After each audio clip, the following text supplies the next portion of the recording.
my name is Cheryl and I'm here to talk to you today about this little fella behind me. I hope he doesn't bark. If he does, can we just pretend that's all part of the talk, really? So I tweet as Cheryl KD. Just feel free to contact me if you want to. And I've been a teacher and an assistant head teacher at a special school in Blackpool for a number of years now, and I absolutely love my job. But as a little sideline, what I also do is writing, and I have written and had published 2 books. The first one is this one, can you see it there? By Bloomsbury, supporting children with special educational needs and disabilities.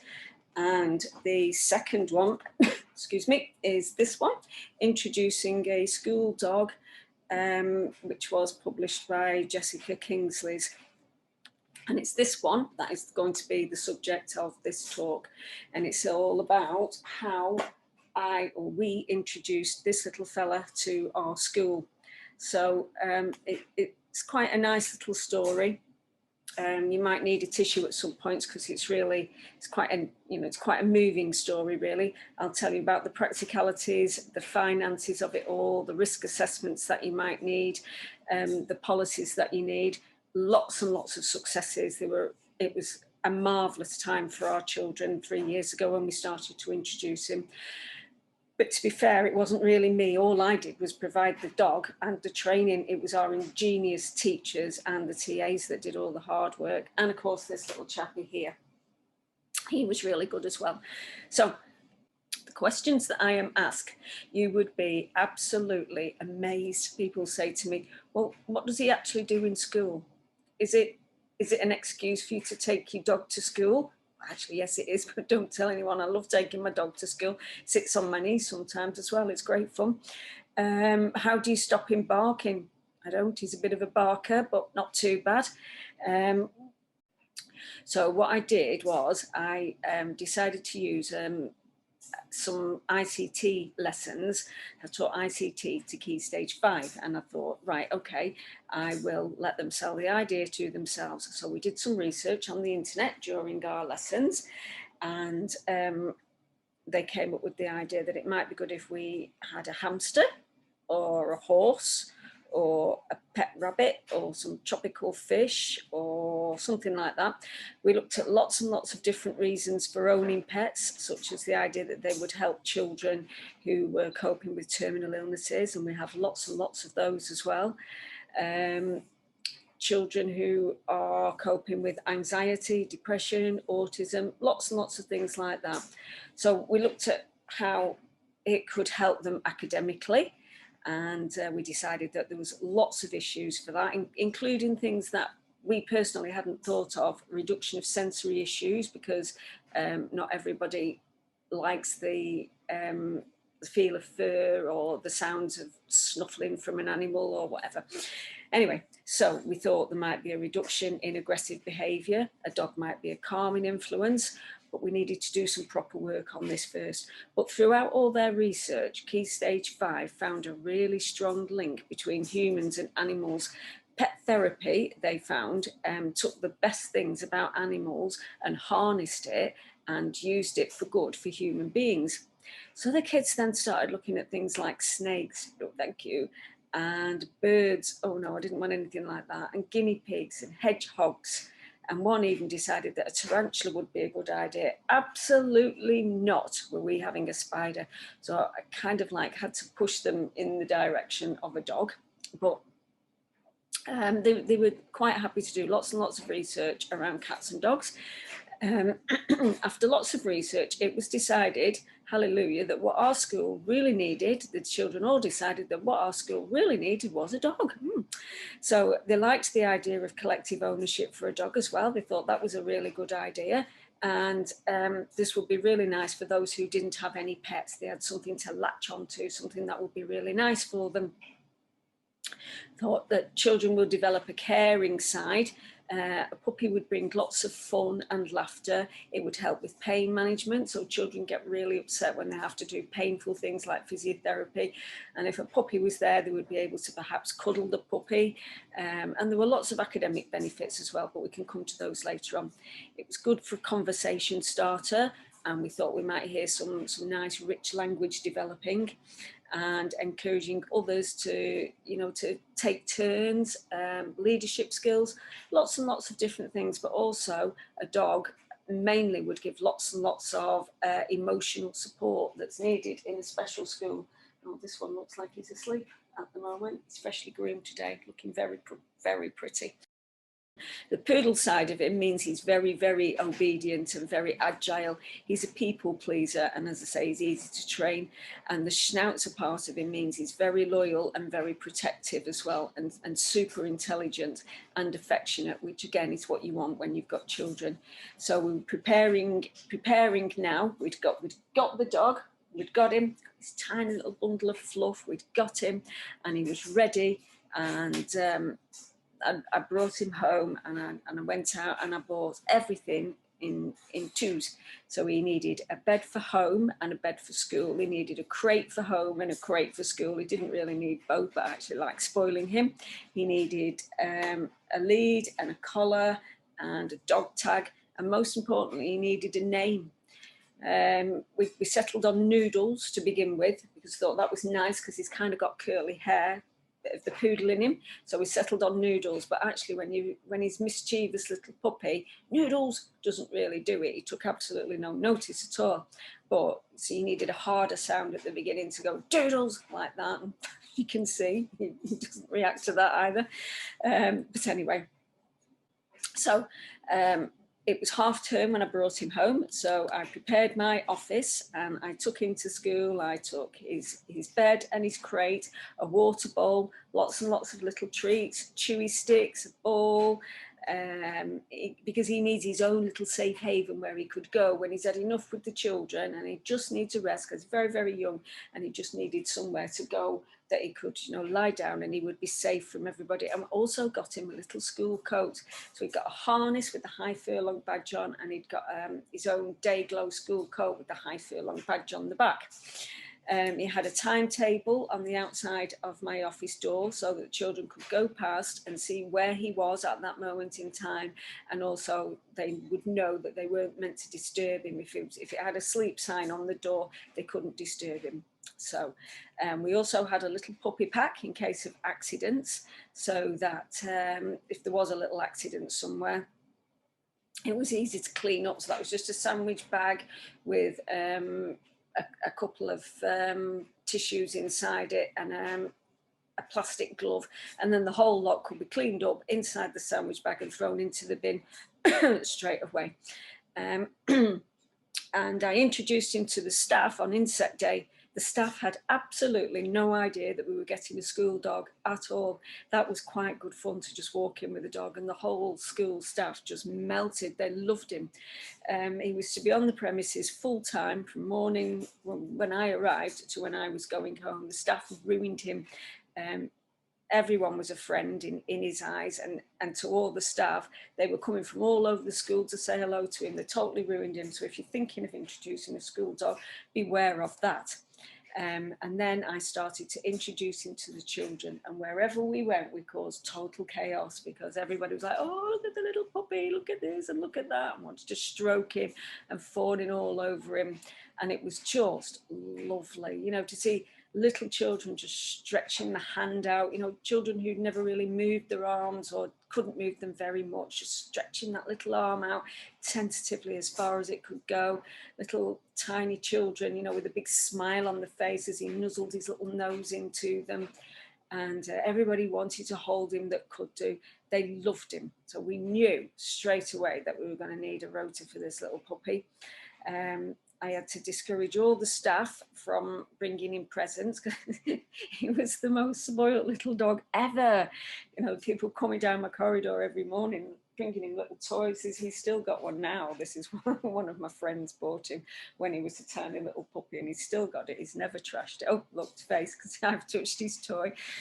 And he was good for the staff as well, I will say, because they liked it, because he was suddenly, we had a little animal in school that was a people pleaser, and he would just listen to them, you know, if they were upset about anything at all, not school related. He didn't care whether it was school related or not, but sometimes you come into school and, you know, you just want a cuddle. A dog is always there.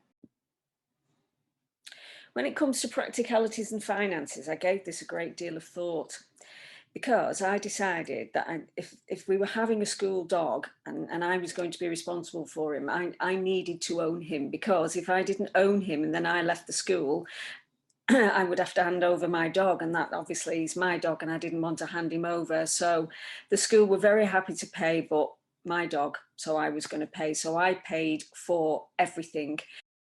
I'll tell you about the dog's intended remit, because that's not necessarily what actually happened. So the first thing that I thought that would happen for Doodles would be his therapeutic role: snuggles for anxious children, nice cuddles for children who were upset. I thought it would be used as a reward or to keep children on task, all things like that. I thought those kinds of things would be lovely. Helping children with behaviour challenges. He's been absolutely wonderful at things like that. He's been absolutely marvellous at encouraging children to be quiet sitting. Those were the things we wanted him to do. How's he done at that? He's done really, really well. He's been absolutely fabulous. So I'll run you through an average day for Doodles. This is pre-COVID times, of course, because it's all changed since COVID has come on the scene. He would meet and greet the school children in the morning. So I bring him into school with me, and he would meet and greet the children in his school harness. So remember, he's got a school harness with his high furlong badge on, and he would have his coat on, and it's the same coat as the caretaker wears. And the pair of them would go out looking like twins. They look ever so sweet, really. They go out looking like twins into the car park. And as the children come round the corner in the buses, they'd all wave to him. They love the first glimpse of the dog first thing in the morning. They really do like that. And then as the children come into school, we had a young boy on the spectrum who, for reasons that's nothing to do with us, is not always school ready. And so he would come into my office as soon as Doodles was back into the class, into the school. He would come into my office, and he's a big boy, and he'd want a cuddle from Doodles. And the first time he did it, I was a little bit worried, to be honest, because this tiny little puppy and this big boy. But he's so gentle with him. And I mean, the boy was very, very gentle with Doodles. He would just run his hands through his fur like that. Shush, shush, shush. And he absolutely, the boy just melted. He absolutely melted. And you could almost see the air of calm just go over this young man. Excuse me. Shh. Nobody asked you. Shush. And he just calmed right down. It was really, really lovely. Loud noises, they're the absolute bane of our lives in special schools. The children jump and they get really upset and they get very, very anxious. They don't like it. So sometimes Doodles will be called on to sort that out. They'll say, oh, they need a Doodles cuddle. Sometimes it's any old excuse. Next, there's a little girl who's just learning to walk, and she would come down the corridor just in little faltering steps. She'd come down the corridor, she'd get as far as my office door. It's a door with windows in it. She'd plonk herself down on the floor and she'd wave to Doodles, so he'd come to the door, and she'd be like this on the glass, wanting to see him like that. But the incentive for her to come from her classroom around the corridor to talk to Doodles was just wonderful. She didn't have an incentive before that. There's another little boy who can almost walk independently, and he does the same thing. He comes around the corner, tottering up the corridor, and again, he will only get as far as Doodles, and then he stops. And sometimes I put Doodles on his lead and we'll walk him back, so he gets kind of like twice the walk. And for that very reason, Doodles has got a certificate that he can give out. It's called, I think it's for good dog walking. And if we deem it's necessary, or if Doodles thinks it's necessary, he gives out this certificate, and it says Doodles earned certificate, and the children love to be presented with this certificate in the assembly. Another success that we saw was speech and language. Speech and language for our children suddenly took on a big improvement, because the speech and language therapists and some of the class teachers, they were doing ingenious things, like using him as a ready-made conversation starter. Spelling improved as the children started to write his name and try and tell their parents all about it in a little bit of writing.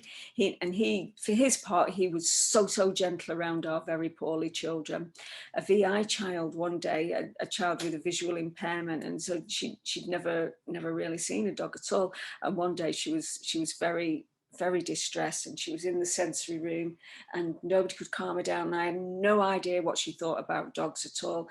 But I took him in and I said to her, I said, I'm going to bring the puppy into you.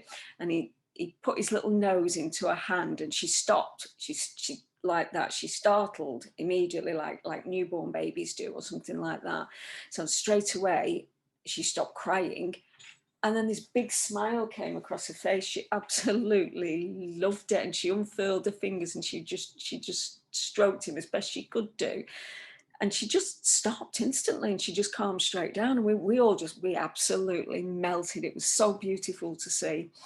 That caring side was what was really his absolute forte. That was the best thing that he did. Squabbling children playing football outside at the other extreme.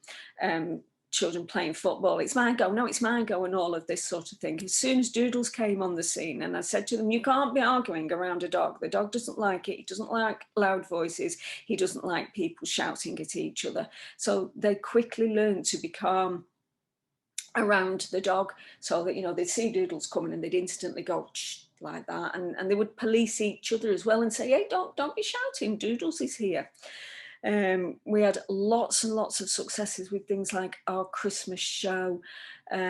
Christmas for adults and most children, Christmas is lovely with all the bright lights and the noises and the new smells and the sounds and all those sensory delights that we go, oh, it's Christmas, and we listen to the music in the shops and, you know, we smell all the turkey and everything cooking. But for a child with a sensory processing disorder or a child on the autistic spectrum who maybe doesn't like changing routine or all of those things, everyone else is having fun. But for that child or a child who is anxious, they can be absolutely terrified. They can be screaming inside. So what did Doodles do to help with that? Well, what he did one day in particular, we had a young girl who, for those very reasons, was just refused to go into the school hall. We were doing our big school show and she refused to go into the school hall completely. She just went on strike. She sat herself, she threw herself on the floor, and her parents had come to see her in this school show. So I said to her, shall I go and get Doodles, because he doesn't like loud noises and crowds either. So she said, oh yes. So we went off and we got Doodles and we went back and we sat outside the hall again for a little bit longer. And then Doodles edged, because he, of course, he's just a nosy puppy, really. So he edged a little bit nearer to go and see who was in the hall. So she edged a little bit nearer with him, and then they sat there for a little bit. And then he edged again. As he's getting impatient in his head, he just wants to get in the hall to see what's happening. Anyway, so this carried on for a few minutes and they got closer and closer and closer until suddenly they were inside the hall. And then she walked him down to the front. Then I had to take him away, but he'd done his job. He'd got her into the hall and she'd gone down and she joined in and she loved it after that. And it was absolutely wonderful. Parents were in tears because they were just like, oh, she's doing it, she's joining in. And it was really, really lovely. For Christmas itself, I was absolutely sidelined by this little fella. All the cards that came to my office door, they weren't for me, they were for him. But it was lovely because children had used the best handwriting to Doodles' love from.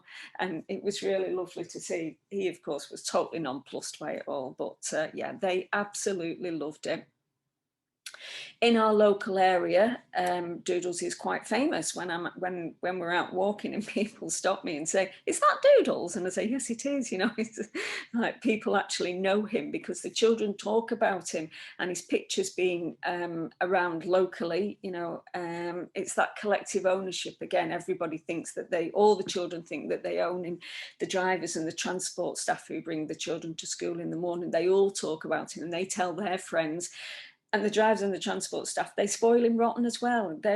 You'd be surprised how many of them have big, deep pockets that are full of treats for the dog. No wonder my dog is getting fatter and fatter. Anyway, so other benefits, things that we didn't necessarily see coming. One little girl was absolutely terrified of dogs. It was ruining her mum and dad's life. One day she was pulling to get out into the road. She didn't let go of her mum's hand, but mum thought she was going to pull to get into the road because she was so scared of a dog that was passing by. And the mum said, when we first brought the dog, she said, oh, she'll be absolutely terrified. But slowly but surely she edged nearer and nearer. I'm talking over the space of a couple of months, but she got nearer and nearer and nearer to the dog until in the end, she can take hold of the dog's lead and walk him down the corridor and be the register monitor. She takes the register back down to the office while walking the dog. Well, that's massive for her parents, so they can go down the street now without her cowering in behind a mum or a dad. They can go out now without being scared of coming across a dog or worried that she's going to run out into the road. So that's good. Another little girl, and she took her first tentative steps to be with this little dog as well. This was very, very moving. The physiotherapist, they had her in one of these big contraptions where they try and encourage the children to walk. And she didn't like it at all. It does look painful. The physiotherapists tell us it isn't painful, and I'm sure it's not, but the children don't like it, but it is good for them. Anyway, one of them had the brilliant brainwave that they could throw a ball for Doodles, or this little girl could throw a ball for Doodles, and then he would run down the corridor and she might walk after him. So they tried that, and lo and behold, she did. Well, there wasn't a dry eye in the house. There was lots of adults stood around watching her, and it was absolutely beautiful. We put the little clip on Twitter, and it practically went viral. It was a stunning sight to see this little girl walking. She took about 7 steps to follow this little fella down the corridor. It was absolutely beautiful.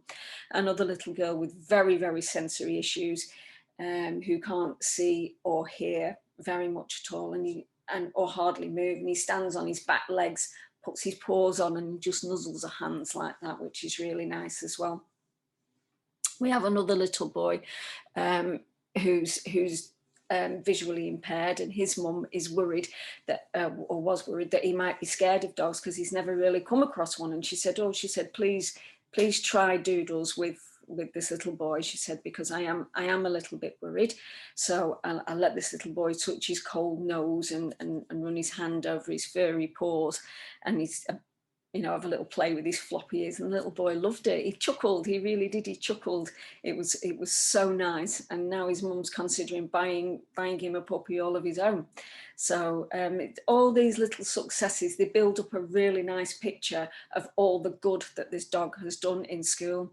One of the young girls in Key Stage 5, so if you don't know, Key Stage 5 is 16 to 19, she's mature but not mature at the same time, if you see what I mean. So she needs lots of attention and lots of nurturing, and this pup was absolutely perfect for her.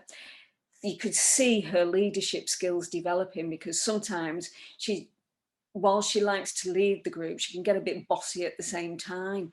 But with the dog, it was imperative that she learned to lead rather than just be bossy. So she had to get people to go in an order and take turns. And it was just really lovely to watch her mature and develop properly. That was, so she does like to be in charge, and she learned a lot from the experience of this dog. So, she would organize people into teams, and she'd say, it's your turn first, and then it's your turn. And she was doing it nicely, proper leadership skills developing, which was really, really good. The one day with this young lady, it was after the first Christmas break, actually. I went into assembly on the first Monday morning. I could see she was in tears, and I said to her, what's the matter? And I could see she wasn't right. And I said, what's the matter? I said, will a Doodles cuddle help? And she said, oh, yes. So she came down to my room, and I carried on with my work, and I heard her talking to Doodles, and she told him that her doggy was having a big operation that day, and she was really worried about him. Of course, he just snuggled in. He's anything for a cuddle, isn't he? And in her head, he was listening, and he was sympathizing. In his head, he was just having a big cuddle. But either way, it did the trick. And soon she was smiling, and she put him on his lead, and off we went.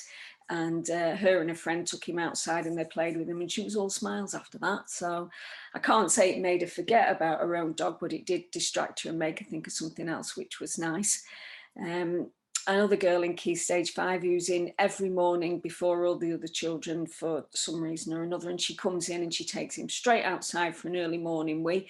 They have an absolutely unbreakable bond, those two, and he'll always pull to get to her.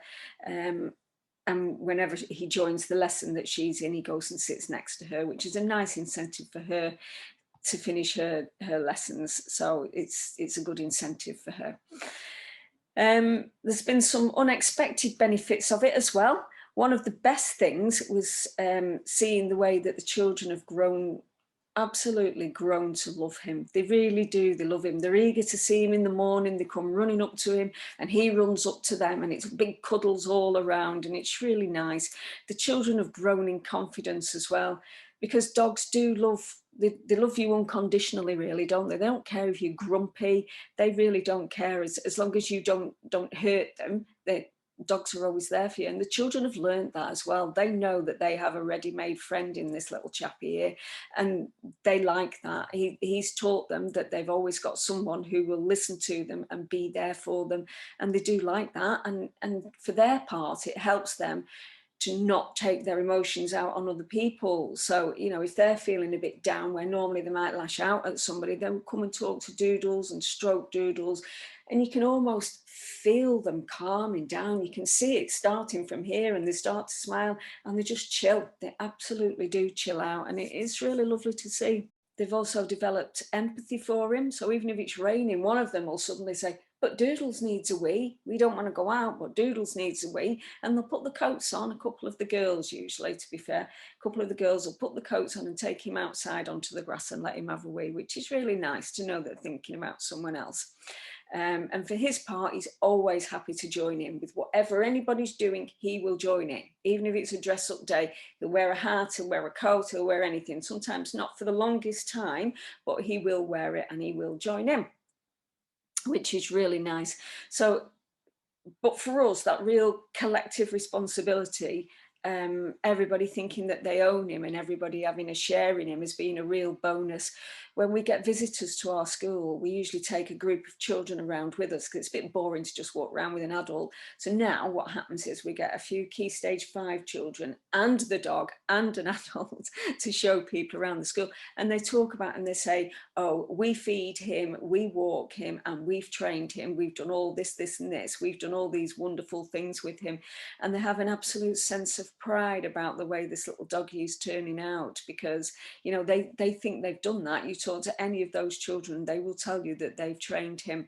And then when they bring him back to my office, they give him a treat for being good and for walking around the school nicely. Well, he's always going to walk around with them nicely, isn't he? But for them, they think that they've trained him to walk around nicely, and to some extent they have done as well. So that is really nice. And the staff, even the staff, have some sort of collective ownership of him as well. They come and take him for a walk if they need some exercise themselves or whatever. And if he gets wet, they even blow dry him. How spoilt is that? A dog being blow dried by a member of staff. It's just a really nice feeling for the whole school, to be honest, to have a dog on the premises. So, Doodles in class. Doodles has had some fantastic sessions in class. He really has. As I say, this is the bit that's not really down to me. It's our ingenious teachers. They've just been so wonderful. Twice a year, every year at our school, we have Enterprise Week, and all classes design something. They take on a mini project and they design it, and they research, design, make and sell things. One of our fantastic level 4s, she decided to use Doodles, and she made some dog treats. So the children actually made their own dog treats, and they put them in a jar. they downloaded, or they took pictures, uploaded them to the computer, made them into the right size for the jar, and made them into Doodle's endorsed dog treats, and we sell them at the school fair. Well, it went down an absolute storm. All the parents were buying them, and the people who came to the school fair to buy them bought these Doodle's endorsed dog treats, which was a genius idea, really. And all the profits that the children make, they get to keep for themselves, which is a great idea in itself. But just look at all the skills that are covered in that. You've got computer skills, you've got English, you've got spelling, you've got maths for the weighing out, you've got everything. There's all kinds going on there. So that was an absolutely fantastic idea. The very same TA, she decided that also as part of enterprise, a social enterprise, she wanted to, the class she was in, she wanted them to adopt a horse locally. And so we have a horse sanctuary close to us. And so the best way to do that was to get them used to handling animals, because some of them never been anywhere near animals. So enter Doodles again. So we Doodles was bathed and groomed exactly the way that he would be if he was a horse. All sorts went on with that dog that day, and he absolutely loved all of the attention, and the children just liked the idea. And then they got on the bus and they went to the horse sanctuary, and they did indeed adopt a horse. They wanted to take Doodles with him. Please, can we take Doodles? But no, that wasn't a good idea. But again, a brilliant use of the dog for that. One day we were going through, Doodles and I were going through one of the classrooms to get to an outside door, and the teacher in that classroom had a makeshift road set up, and she was teaching the children how to cross the road. Well, because we entered at just exactly the right time, Doodles had to teach the children how to safely cross the road. It's not his finest skill, I will say, but for the purposes of that day, he did a very good job of sitting and doing as he was told. So he helped the children to learn how to cross the road, which was very good. Another day in another classroom, they were talking about Second World War, and they built their own bomb shelter, because lots of our children, the best way they learn is hands-on. So they built their own bomb shelter. And what things did they want to take in their bomb shelter? Well, of course, they all wanted to take the PS4s and their iPads and things like that. But once they realised they wouldn't have had those things in World War II, they then came to more practical things, and they all decided they wanted to take Doodles into their bomb shelter. So every time we went by that classroom, we had to go in and sit in, Doodles and I, and pretend to be in that bomb shelter. And they pretended to be soldiers, or, you know, people writing letters from the bomb shelter, all sorts, and they all included Doodles in their letters, which again was encouraging them to write and encouraging them to use better English and to talk more, which was really good. So that was lovely. Another way that he was used was a new little boy who came to school, who hadn't been around dogs very much before, and hadn't in fact been in school very much, and didn't really think that the discipline in school was very good, and wouldn't sit still for very long. Anyway, he took a real shine to Doodles, and the pair of them were a great combination. So the best way to deal with him was to get him a Doodles book. Not my idea again. She got this teaching assistant, got him a Doodles book, and every time he did something good, he would earn a Doodles stamp. She got him a Doodles stamper, and she would stamp his book, and every time he got 10, he got to go and spend time with Doodles, which was really good. So it was a nice little incentive and a reward that he got almost straight away, which was good. In 2018, it was Chinese New Year, and the Chinese New Year of the dog. And the rectangle class, I think it was, were going to do a whole assembly. So Doodles, of course, had a walk-on part for this assembly. So we went into the assembly, and we had to sit at the front. And once they said it was the year of the dog, Doodles was going to walk across the front, sort of wearing this bright, fashionable thing for year of the dog. Anyway, so we went in, but Doodles decided the floor wasn't good enough for him, so up he jumped onto my knee, was snuffling around everybody, so I put him back down on the floor again. He was up, down, up, down. He was a bit like a jack in a box. He was having none of it. He was not going to sit on the floor. And the children just kept giggling at him, and he was being really quite naughty. So in the end, I had to take him back. So we weren't invited into that assembly again. We messed that one up, shall we say. Lots of little things like that. Another one a whole gang of little girls, or young ladies, I should say, really, because they're 13, 14 in Pentagon class. They worked really hard, just so that they could spend time with the dog. So they would work all the way through their lesson, and they would do their work, not rush it, but they would do it quite quickly, so that they could then go and get the dog and take him outside and spend some time with him.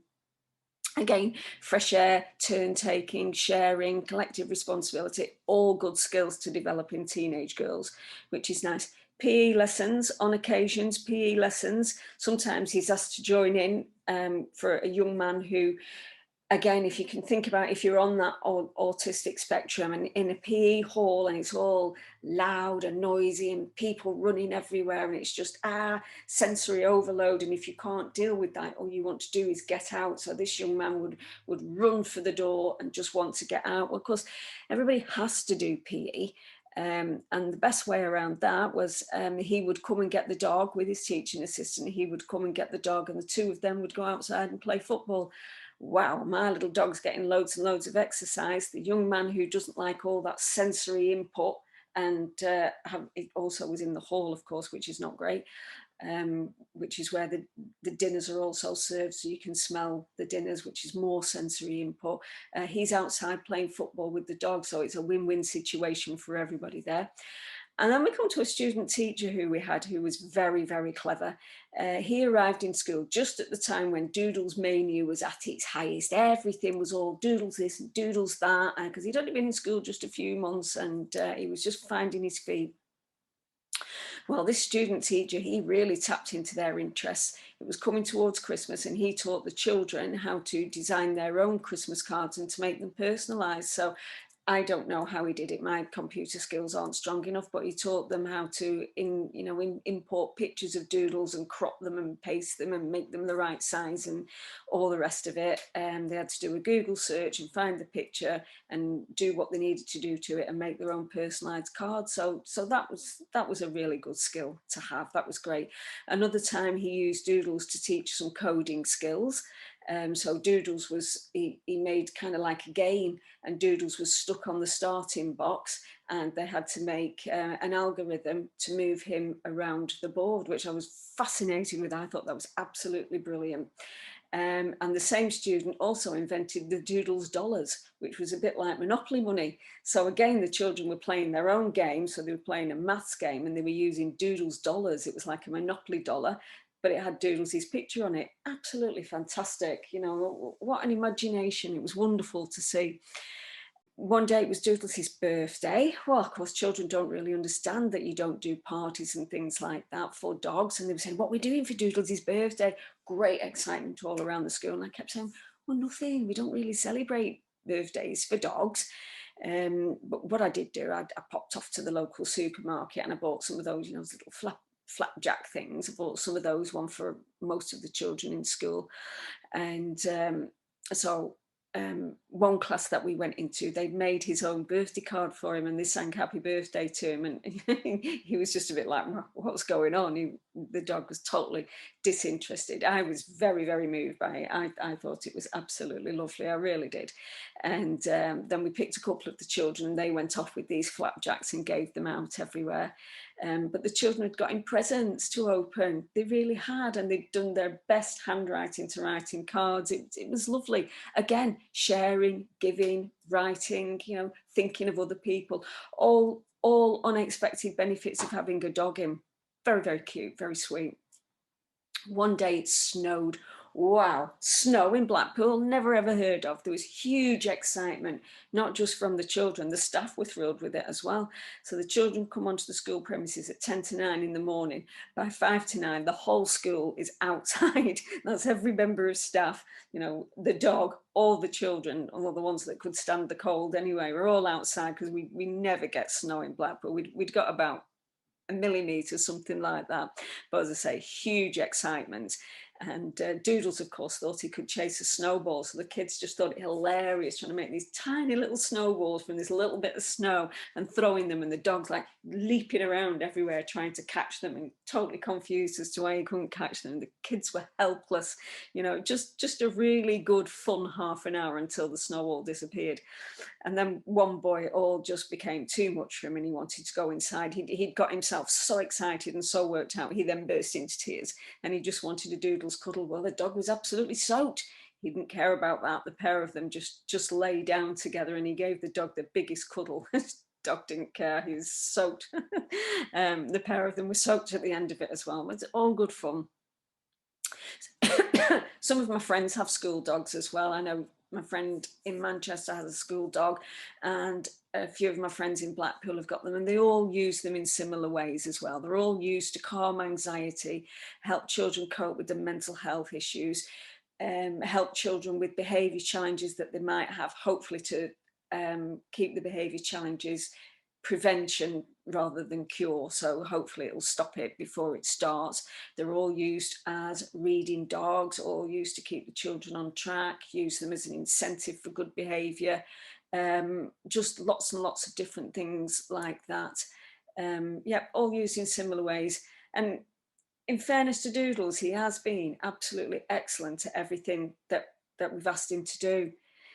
Saying all that, he does have a little bit of a mischievous side to him as well. It's not been all plain sailing, but he has been a really good boy. Christmas, his first Christmas, brought some real trials and tribulations for us. The Christmas trees in school were a real challenge for him. They really were. So I'd be walking along. There's a huge one in the entrance hall. I'd be walking along, and unbeknown to me, every time we walked past, he would just dart to the side and grab a bauble, and then we'd carry on walking. So I didn't know he'd even grabbed one, and then we'd carry on walking, and then eventually he'd drop it and it'd spit out down the corridor, and then he'd leap after it and nearly pull me over trying to chase after this ball. So that was quite funny. It was the same with the trees in the classroom. He'd always sneak one off the tree. Luckily, obviously, they're not the glass ones, they're just plastic ones, so he could never do any great harm with it. The ones in the classrooms, he loved the trees in the classroom because he got presents underneath them. And what do you do with presents? You unwrap them, especially if you're a 6-month-old puppy, which is what he was by then. You have to unwrap them. So that was great fun. He'd unwrap them. Every time I took my eyes off him, he'd be unwrapping a present, which was always good fun. Another time we had some chicks in school. They were in a big incubator, and I went into a classroom one day, and the dog was pulling all over the place. I, Doodles, stop it, Doodles, what are you doing? And all of this. I didn't know these chicks were there. And eventually I let him go where he wanted to go, and it was these chicks, and he went up to them and he put his paws up on the crate, like the tank that they were in, and he's snuffling at it like that. He was very soft and gentle with them, but I did have to pull him away. And then he sat there whining because I wouldn't let him go back to these little chicks at all.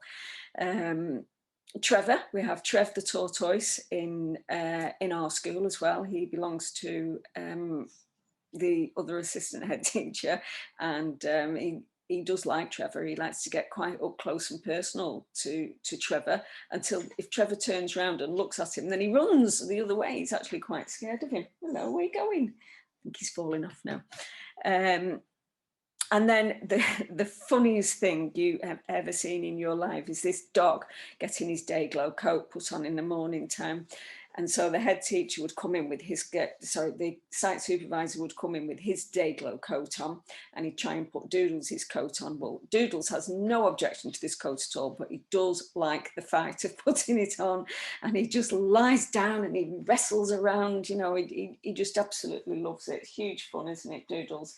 And then, so he gets it on, and there's a little tab here. He gets that in his teeth and whips it off, and off he comes, and they start all over again. And we're just helpless laughing. There's me and the school secretary, and we just stand there laughing at the caretaker and everything. So that is really good fun as well. So the whole process has to start all over again. So he's loved by the head teacher, and everybody all around absolutely loves him. He sneakily sneaks in and chews the plants off the bottom leaves of the plant from the head teacher. So all in all, he's had some absolutely fantastic successes in school. He really has been such a good dog. We've had a wonderful 3 years with him, and he's done some marvellous things, and it's just been our pleasure to have him in school, to be perfectly honest, to see the children come on in absolute leaps and bounds, and to see them sharing and turn taking, to see the rich language that's come from them, to see the behaviour challenges sort of, reducing, and just all the lovely things that have happened. The children taking the first tentative steps to be with him, the little girl who was frightened of dogs and now who isn't frightened of dogs, and the fact that he's been there for all the children. So we really have had a wonderful time with him, and the children are better for the experience, and they've truly loved having him around them. So yeah, I would definitely recommend, if you're thinking of getting a school dog, then do get a school dog, and you won't regret it. So thank you for listening to my little talk, and if you want any more information, you can always tweet me. I'm tweet as Cherryl KD, or you can email me. I'm cheryldrabble@gmail.com or cheryldrabble@me.com. So I'm always just a click away on social media, so do contact me if you want me. Thank you for listening. Hey, it's Ian here at Studio TV. Thank you so much for joining us here at Getting It Right for Me Live. Let me ask you a really quick question. Are you here because you are hoping to develop your skills and your knowledge and all your learning and understanding around supporting and caring for children and young people with special educational needs and disabilities? I assume that's what you've come here for. We hope that you're enjoying your time here with us. There's some amazing people, and we're so grateful for them coming and being part of this. And we're so grateful for you to be joining us as well. There's a couple of things I just really quickly wanted to introduce you to. First of all, don't forget that you can upgrade your ticket at any time to one of the paid tickets, which we try to keep the price as low as we possibly can, just to cover what we need to help out the speakers a little bit, and make sure this event is as good as it can be. What that means is you can access the live Q&A sessions that we're running throughout the event, and you can access all the sessions for up to a year afterwards if you buy one of those paid tickets. Check out the whole school ones. How that works is if you book a whole school ticket, and you can pay online, or you can drop us a line and we'll issue an invoice and we'll sort it all out. That's absolutely fine. But we'll then make it possible for all your staff to be able to access all the sessions here at Getting It Right for Me Live this year. So do hope that's helpful. The other thing I want to mention is, and there are lots of members joining us this week, so thank you so much to those of you who are members, but we have put together, if you're looking to go deeper and access ongoing support and help and training, either as an individual, as a parent, as a professional supporting someone with additional needs, in a school or educational setting, or from a professional point of view, we have put together here at Studio TV with Lynn McCann and her team at Reach Out ASC a fantastic membership that starts at just £10 a month and includes a wide range of courses to help you support those in your care. There's a load of resources and tools, printable things that you can use to work with those children, support them. And there's more content being added all the time. One of my favorite parts of the membership is there is a peer group community that's built into that. So you can ask questions of Lynn and her team and your peers, built right into that membership as well. As I say, it starts at just £10 a month. Whole school memberships are there. We're offering trust-wide memberships, and local authorities have started to get in touch and offer this to their staff across a range of schools as well. We would love for you to join our community. If you've got any questions on that, drop us a line, but very much hope to see you there. And thank you so much. Enjoy the rest of the event.